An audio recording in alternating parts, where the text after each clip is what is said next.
والسلام على أشرف الأنبياء والمرسلين سيدنا محمد وعلى آله وصحبه والتابعين. قال الشيخ المؤلف رحمه الله تعالى: وأدام النفع به وببركة علومه وبكم في الدارين آمين. رضي الله عنكم.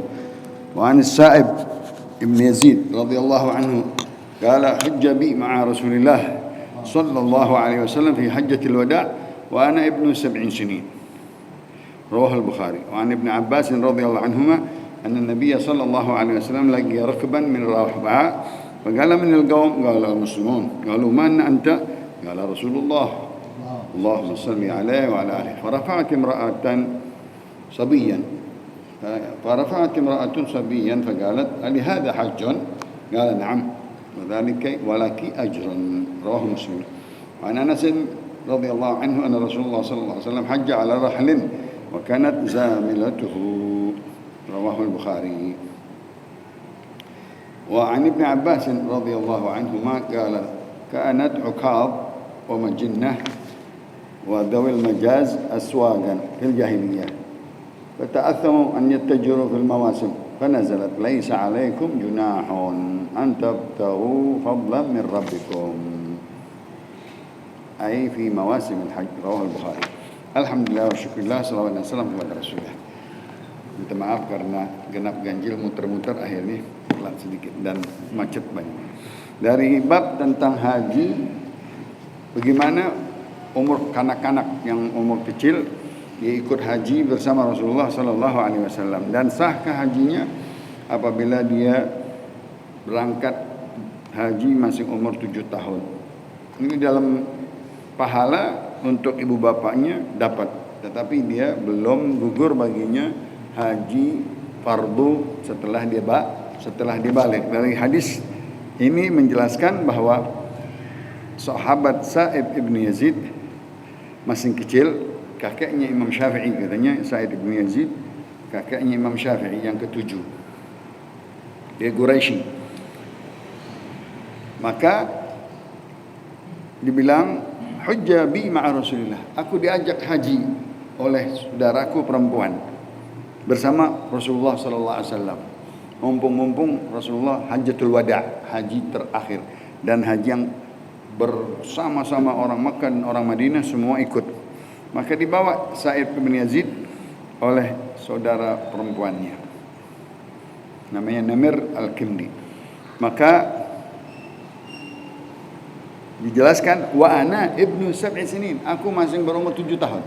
Nah, di sini ulama berkata, ya, di dalam hajinya itu anak belum balik, ya, dan dia kalau mumayyiz umurnya, dia sudah bisa ngerti apa itu tawaf, apa itu sa'i dan wukuf dan lain-lain, tetap dia masih belum balik. Syarat hajinya adalah balik ba'da bulugh, ya. Maka nanti diulang lagi ibadah yang buat dirinya tatkala dia sudah balik, dia haji lagi menggugurkan rukun Islam. Kalau dia haji bersama ibu bapaknya masih kecil, pahalanya untuk ibu bapak. Hadis ini riwayat Imam Bukhari sahih. Yang kedua lebih jelas lagi, sama tapi dari perawi yang lain, Imam Muslim, Abdullah bin Abbas radhiyallahu taala anhuma, bahwa Rasulullah sallallahu alaihi wasallam bertemu dengan kafilah-kafilah di tanah kosong, terminal tempat Rauha, namanya terminal onta, ya.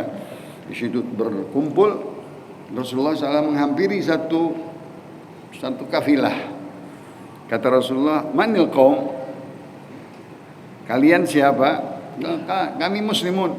Dijawab, kami muslimin, orang-orang Islam, ya. Maka Rasulullah nggak maksud menanya itu. Tapi seseorang di antara mereka ditanya, "Engkau siapa?" Rasulullah jawab, "Aku Rasulullah sallallahu alaihi wasallam. Allahumma salli wa sallim wa barik alaihi." Maka di antara kafilah itu ada seorang wanita mengangkat anaknya masih kecil, ya. Masih kecil sekali anaknya diangkat, dipakaikan haji, baju-baju manasik haji kayak anak-anak sekarang. Ya, orok-orok dipakein baju haji ikut sama ibunya bapaknya. Atau anak-anak kecil umur 7 tahun dipakein baju ihram ikut haji. Nah, Fagalat, itu perempuan ngangkat anaknya berkata kepada Rasul, ya Rasul, ali hadza hajjun, apakah ini anak ikut haji katanya? Dapat hajinya? Qala na'am, dapat, ya. Walaki ajrun, buat pahalanya dia, ya. Engkau yang menggendongnya, engkau yang mengajarkannya ihram atau memakaikannya, engkau yang membaca bersama dia dan lain-lain, atau makan minumnya ditanggung, itu semuanya walaki ajrun. Dan si anak tersebut selagi sebelum balik pahalanya buat bapak ibu, baik sholat, baik itu sedekah, baik itu puasa. Kali itu anak belum balik udah dia didik dari umur 7 tahun banyak selawatnya buat bapaknya. Ada umur 7 tahun udah didik bangun malam sama ibunya sama bapaknya. Masya Allah, pahalanya buat ibu bapaknya. Dari umur 10 tahun itu anak udah hafal Quran. Masya Allah, itu berkah ibu bapak, dapat pahala itu bapak dan ibu yang mendidiknya, yang membiayainya, yang menyekolahkannya, yang membayarinnya, semuanya. Tapi bagi dia belum wajib semuanya karena belum balik. Syarat di dalam ibadah semuanya al-bulugh. Ibadah kita semua dibebankan setelah mukallaf, taklif, ya, sudah dia akil balik rusyd, yang mana dia sudah ngerti sinnul bulugh, yang mana bisa kalau dengan anak-anak laki dengan ihtilam, yaitu dengan mimpi, ya, mungkin bisa cepat. Kalau mimpi zaman sekarang anak-anak bandel karena nonton handphone, nonton yang lain-lain, atau bergaul bebas, bisa-bisa dia balik 11, 12, 13. Tapi akhirnya paling terakhir umur 15. Di bawah 15 pahala masing bapak ibu. Baik diajarin baca, ajarin zikir, diajarin salawat, diajarin ratib, diajarin bangun malam, diajarin puasa sunnah, diajarin jihad, dapat pahalanya semua untuk bapaknya. Ini hadis panjang dan apa saja dimasukkan pahala anak-anak itu, ya, dari hasanatnya ditulis, ya, karena anak-anak belum tertulis maksiat, ya, anak-anak belum ada salahnya atau maksiat yang kecil, ya. Anak-anak namanya nggak tahu, ya, dia masih ma'fu, masih boleh dimaafkan, ya. Tapi kalau pahalanya ditulis untuk bapak dan ibunya. Hadis ini riwayat Imam Muslim dan Abi Daud. Dari Anas bin Malik radhiyallahu taala anhu, bahwa Rasulullah sallallahu alaihi wasallam dia berangkat pergi membawa bekalnya dan naik di untanya, ya, dan duduk di unta, ya, dan berbicara, berkhutbah juga di atasnya, ya. Wazamilah al-ba'ir alladhi yahmilu 'alaihi at-ta'am wal mata', ya, yang mana juga bekal-bekalnya dibawa dengan kendaraannya. Mengartikan zat warahilah, syurut daripada haji ada kendaraan dan ada bekal. Di sini hadis maksudnya adalah syarat haji yang mana seseorang dahulu, ya, dia ada bekal betul-betul kendaraan yang menyampaikan dia, jangan sampai dia berjalan kaki dan tidak punya bekal. Dilarang oleh Rasulullah SAW, jangan kau jalan jauh menempuh tapi nggak ada bekal. Yang disebut mereka mutawakkilun, orang-orang yang bertawakal aja, nggak bisa bertawakal tapi nggak ada bekal. Nanti di tengah jalan minta atau nanti pingsan dan lain-lain. Mesti ada man istata'a ilaihi sabila, azad warahilah. Nabi sendiri pakai bekal, pakai kendaraan, pakai makanan, bawa segala sesuatu persiapan daripada makan minumnya. Itu yang menjadikan sahnya haji atau syaratnya haji. Allahumma ij'alhu hajjan la riya'an fihi wala sum'ah. Betul, enggak boleh kita bermahal-mahalan. Nah, kayak sekarang mahal-mahalan. Tadi haji sampai 350 juta. Won. 350 juta. Bikin rumah majlis taklim aja bikin. 4 orang lagi. Berapa itu? 4 orang kali 350. Bikin majlis taklim gitu, lagi bikin majlis taklim tinggal hampir 1 M. Nah, jadi udah kata Nabi, la riya'an wala sum'ah. Aku pergi haji tidak ada rasa sombong, pamer dengan keindahan. Nabi hanya sekedar unta biasa, ba'ir unta tua. Enggak ada yang indah-indah dengan keindahan haudaj atau mahmal namanya, yang pakai tudung-tudung biasa. Ya, Nabi sekedar kelananya enggak terlalu gatifah, kelana yang indah-indah warna-warni, enggak, biasa aja. Itu juga kerendahan Nabi kita Muhammad sallallahu alaihi wasallam.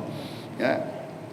Rahlin rathin wa gatifa khaliga tusawi 4 dirham. Harga kelananya yang tipis untuk menutup punggung untanya cuma harga 4 dirham.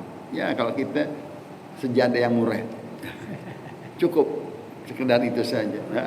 Tapi ada bekal, ada kendaraan dan ada bawa bekal di belakangnya. Kalau kita di bagasinya di belakang. Cukup itu. Bahkan dia membawa boncengan. Fadl bin Abbas. Ya, itu semuanya menandakan jangan kita haji itu asy'ath aghbar. Ya.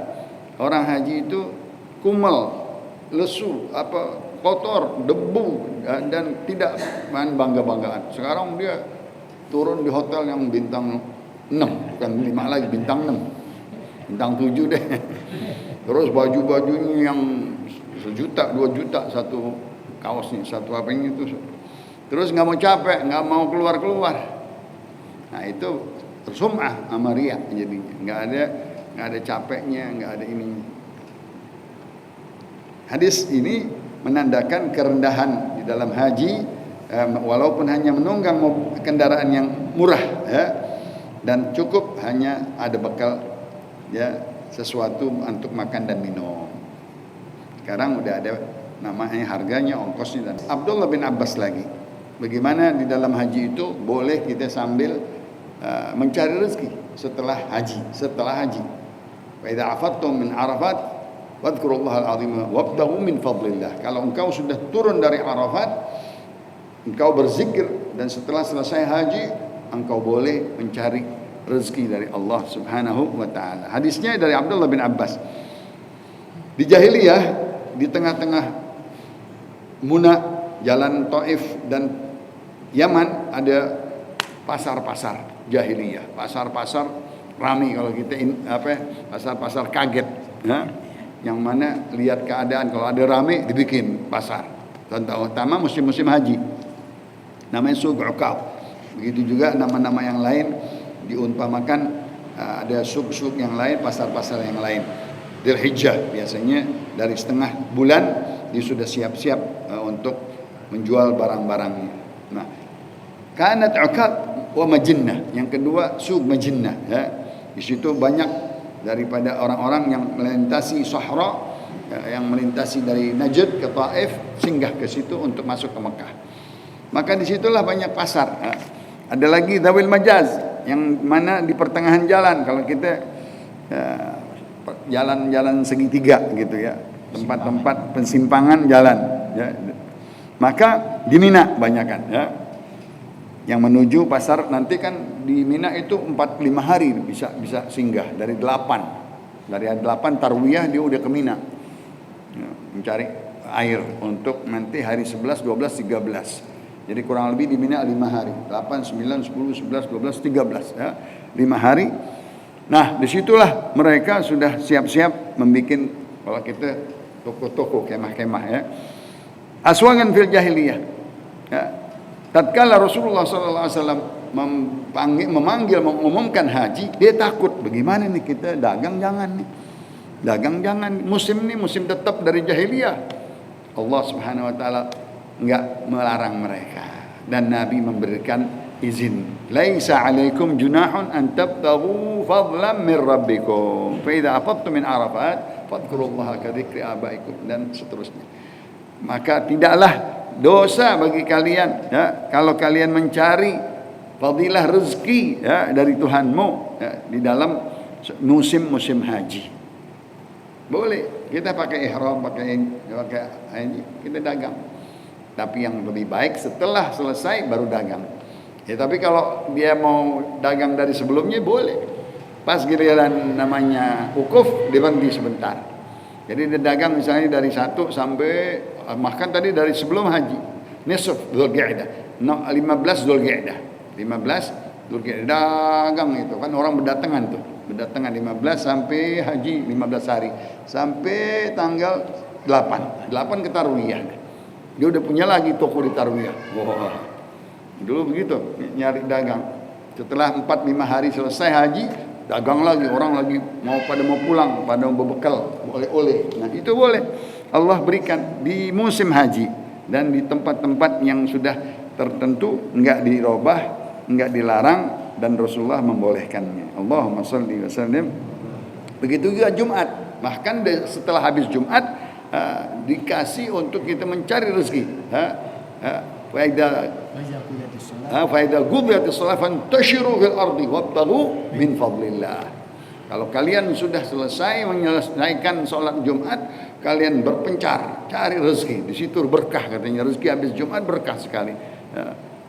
Rezeki walaupun ya kita nggak punya toko, walaupun di jalan jual buah, jual apa, jual di depan masjid, nanti Allah kasih keberkahan demi sedikit demi sedikit. Ya. Itu dibolehkan, nggak apa-apa, dan banyak ya, di zaman kita sekarang lebih luas lagi perdagangan, bahkan dengan toko-toko. Selesai bab haji, masuk kitabul jihad. Kita baca, masih ada waktu. Babu fadlil jihad. Qala Allah Ta'ala wa qatilul musyrikin kafah kama yuqatilunakum kafah wa'lamu anna Allaha ma'al muttaqin. Qala Ta'ala kutiba 'alaikumul qital wa huwa kurhun lakum wa 'asa an takrahu syai'an wa huwa khairun lakum wa 'asa an tuhibbu syai'an wa huwa syarrun lakum wallahu ya'lamu antum la ta'lamun. Ayat-ayat peperangan, ayat-ayat jihad sebelum hijrah, teraniaya umat Islam, tertindas di Mekah, enggak punya kekuatan, enggak punya banyak orang, enggak punya senjata, bahkan teraniaya, bahkan dibantai, dibunuh, diusir, bahkan hijrah Nabi kita Muhammad. Enggak cukup hijrah, diincar, diikutin ke Madinah. Subhanallah. Orang-orang musyrikin Quraisy, kufar, sampai Rasulullah di Madinah enggak tenang. Masing dikejar terus. Enggak mau Rasulullah mendakwahkan Islam, enggak mau Rasulullah menyebarkan agama Islam. Sebulan sampai 8 bulan, sampai terjadilah Quraisy yang pertama. Ya. Abu Sufyan yang terutama, ya. Membawa senjata, bekal-bekal untuk taruh dulu di Madinah, nanti kita serang semuanya dengan orang-orang Yahudi. Sampai setahun 2 tahun perang besar. Disitulah dari awal hijrah sudah banyak pengikut, sudah banyak orang Islam, masuk orang-orang tetangga negeri-negeri yang lain datang, negeri Yaman, negeri Syam, negeri orang-orang dari Irak datang banyak masuk Islam 2 tahun, punya kekuatan, punya keberanian, dan perang langsung. Disitulah mulai kata Allah Subhanahu wa qatiluhum. Nah, kalian bunuh mereka, kalian perangi mereka, sudah nggak ada lagi waktunya. Sekarang Allah izinkan peperangan sudah, ya, di dalam waktu ya, setelah di Madinah, ya. Bunuh mereka, maaf, ya, kata-katanya qatilul musyrikin, ya. Perangi orang-orang musyrikin, kafa, menyeluruh sudah, ya. Kalau dia membunuh kita, kama yuqatilunakum kafa, seperti mereka pun membasmi kita, membantai kita secara menyeluruh, ya, dengan kejam, dengan bengis, dengan ganas, ya, mereka membantai orang-orang Islam minoritas di Madinah, di Mekah. Di Madinah sudah kekuatan. Wa'lamu annallaha ma'al muttaqin. Ketahuilah selalu Allah Subhanahu wa taala bersama dengan orang yang bertakwa di dalam apa? Di dalam ibadahnya, di dalam cara perangnya dengan ketakwaan, di dalam salatnya, di dalam apapun harus dengan dasar takwa, takut kepada Allah. Enggak seperti orang-orang kafir musyrikin, dia membantainya dengan kekejaman, dengan bengis.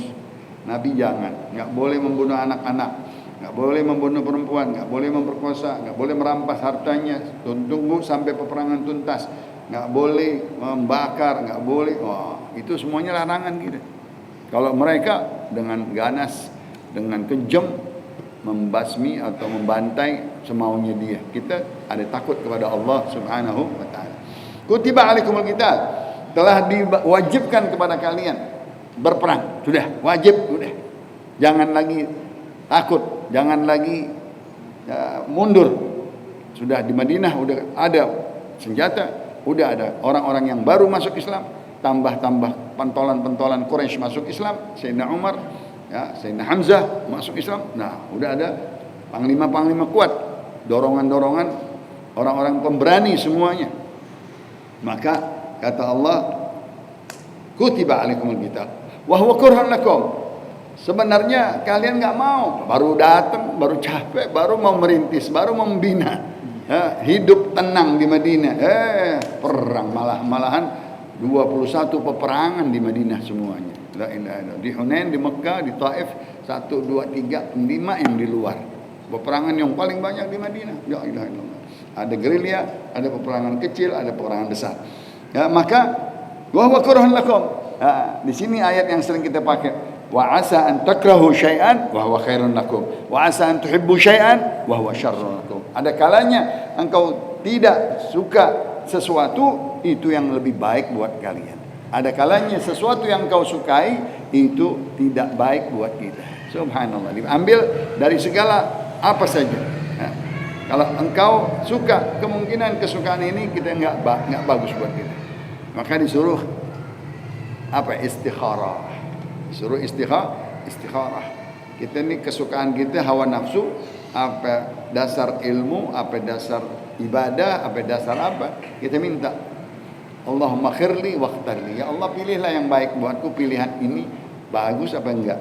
Tapi peperangan itu jelas-jelas enggak suka. Siapa yang mau perang mati, janda anak, yatim anak-anak dan seterusnya, umur muda meninggal. Tetapi itu baik buat kalian. Kenapa? Mati syahid, dalam jaminannya syurga, dan akan kalau menang dapat rampasan perang, yaitu ghanimah. Wa huwa khairun lakum, ya, karena kalian baru saja memerintis negeri Madani di kota Madinah, belum ada kekayaan. Dari situlah kata Rasulullah, kekayaan kita adalah dari peperangan. Kita bisa dapat hasil perang, harta peperangan rampasan itu dihalalkan oleh Allah untuk Nabi Muhammad dan umatnya. Tidak dihalalkan kepada Nabi yang sebelumnya dan kepada umat yang sebelumnya dari hasil rampasan perang. Nah, di situ kekayaan datang. Kayaku dari ujung tombakku dan pedangku. Ujung tombak menang artinya, ya, begitu juga pedangnya, itu yang menyebabkan kemenangan, dapat harta dari perampasan perang. Ayat yang ketiganya, infiru khifafan thiqalan. Ya, kalian keluar untuk perang jihad fisabilillah dari rumah masing-masing, ya, sedikit atau banyak, 1 orang atau 2 orang, berjalan kaki, menunggang, nggak punya mobil, nggak punya onta, jalan, nggak punya kuda, jalan. Masya Allah, Nabi silang. Orang-orang kayanya disuruh beliin kendaraan, beliin alat-alat perang. Orang-orang miskin nggak punya modal, hanya dengkul saja ikut. Kalau kita pion-pion, ya, kopral semuanya ikut semuanya. Satu rumah ada yang ikut, satu rumah ada yang ikut. Nggak boleh nggak ada. Dari setiap rumah ikut. Wajahidu bi amwalikum bagi orang-orang kaya. Wa anfusikum bagi orang-orang yang miskin. Jiwa aja deh. Modal tadi dengkul, ikut. Nyawa, berani, mati. Ya. Yang kaya bi amwalikum. Ya. Fi sabilillah. Semuanya di jalan Allah Subhanahu wa taala. Inna Allah ishtara minal mu'minin. Allah Subhanahu wa taala menawarkan, ya, Allah akan membeli, ya, nyawanya orang-orang yang beriman, ya, dengan janjian syurga. Anfusahum, nyawanya, ya, kalau dia mati pasti dibeli sama Allah dan digantikan syurga. Wa amwalahum, pahala sedekah yang paling tinggi adalah jihad fisabilillah. Kalau diinfakkan hartanya di sabilillah 700 kali lipat, ya. Kata Allah Subhanahu wa taala apa? Wala tahsabanna alladziina qutilu fi sabilillahi amwatan bal ahya'un 'inda rabbihim yurzaqun. Dan ayat yang keduanya Allah Subhanahu wa taala, mathalul ladziina yunfiquna amwalahum fi sabilillah kamathali habbah ambatat sab'a sanabila fi kulli sumbulatin mi'atu habbah wallahu yudha'ifu liman yasha.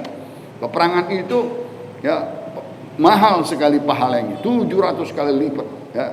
Begitu juga syahid, begitu juga surga yang tertinggi bagi orang-orang yang mati syahid. Maka digembor-gemborkan oleh Rasulullah bi anna lahumul jannah. Mereka yang ikut berperang di dalam perang fisabilillah, menjual nyawanya, berani, ya, mengeluarkan hartanya diganti dengan surga. Kenapa? Yugatiruna fi sabilillah. Betul-betul dia berjuang di jalan Allah dengan ikhlas, dengan betul-betul kemauan, tidak ada paksaan. Karena nanti ada orang-orang munafik setengah-setengah, pelin-pelan, dia nggak mau, nggak dapat pahala, mati. Fayaqtulun wa yuqtalun. Dia membunuh, melawan, mendobrak, dan juga terbunuh sebagian mereka. Wa'dan, ini janji dari Allah. Haqqan, ya, yang benar, janji bagi orang-orang yang mengikut nabinya, rasulnya, berperang dari zaman Daud, zaman Sulaiman di Zabur. Begitu juga perang Nabi Allah Musa dengan Fir'aun tentaranya. Begitu juga Nabi Ibrahim dengan Namrud, dengan Nabi Allah Lutnya, berperang semuanya. Daud dengan Jalutnya, fit Taurah wal Injil wal Quran. Janjinya semua syurga, sama. Waman awfa bi ahdi, siapa yang menjalankan betul-betul janjinya, baiatnya, dibutuhkan peperangan, dibutuhkan jihad, dia ikut serta dengan nyawanya. Jadi umat Islam berani mati. Ya, kalau ditawarkan jihad, siap, nggak ada mundur, nggak takut mati. Matinya udah fisabilillah. Ish kariman wa mut syahidan, kata Rasulullah. Engkau hidup mulia, jangan ditindas. Kasihan sekarang orang-orang di India lagi ditindas sama orang Hindus karena di sana minoritas habis-habisan. Ya, ya. Mereka seperti orang-orang Palestina, ya, minoritas. Padahal mayoritas di Palestina orang-orang Yahudi minoritas, tapi dia dukungannya orang-orang luar, ya, dari Amerika dan lainnya. Mereka dibantai, mereka ditembak, sedikit salah ditembak mati langsung, nggak ada tawar-tawaran, kejam gitu kan, bengis itu. Maka jihad fisabilillah itu waktunya bagi setempat, negeri-negeri setempat. Nggak boleh kita kemana-mana kecuali orang-orang tersebut yang berjihad fisabilillah di kampungnya. Dia betul-betul menjalankan janjinya kepada Allah. Fastabshiru, berilah kabar gembira kepada mereka dengan berani menjual diri, nyawa, Allah beli. Masya Allah. Bibai'ikum alladzi bay'atum bih. Engkau berjual dagang dengan Allah, dengan nyawa dan harta untuk jihad fisabilillah, Allah balas. Ini janji Allah. Wa dzalika huwal fawzul 'adzim. Bagi orang yang melaksanakannya, yang ikut serta, itulah kemenangan yang agung. Mudah-mudahan kita niat, ya, di hati kita. Jangan enggak niat, mandam yanwi, ya, siapa yang tidak niat dirinya untuk jihad fisabilillah, dia bisa keluar dari matinya sebagian millah ghair Islam. Allah, ya. Nanti hadisnya ada. Jadi kita langsung membela agama Allah dengan jihad fisabilillah. Walaupun kita ada syarat-syaratnya, enggak boleh begitu sembarangan. Wallahu a'lam wa ilmu atam wa la ilma lana illa ma 'allama wa ahkam sirri asraril Fatihah.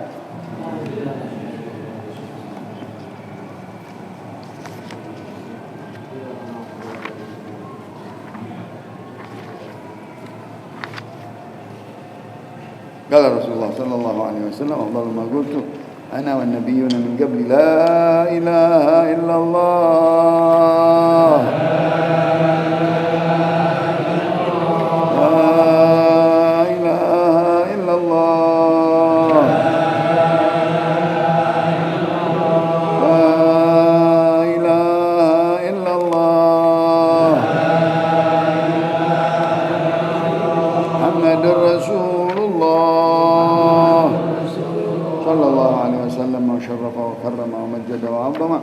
كلمة حق عليها نحيا وعليها نموت وعليها نبعث إن شاء الله تعالى من الآمنين.